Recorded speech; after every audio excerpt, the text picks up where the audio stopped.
Following the tumult of the Dark Ages and centuries of barbarian invasion, Christianity became the one factor uniting medieval Europe.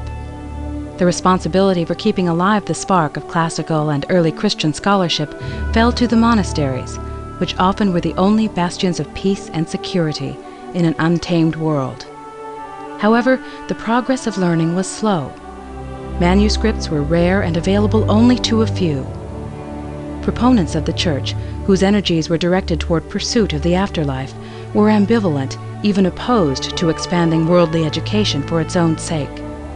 People would express to God the degree of their faith and fervor in extreme ways, which included traveling across the continent on a pilgrimage or crusade, endowing a church, or flagellating themselves to death.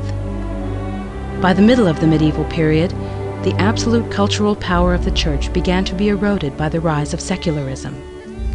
Towns, cities, and trade grew, and universities were established, initially under the auspices of the Church, to satisfy a new thirst for learning, both old and new. Land, wealth, and greed compromised the very doctrine and devotion of men of God, and corruption became commonplace.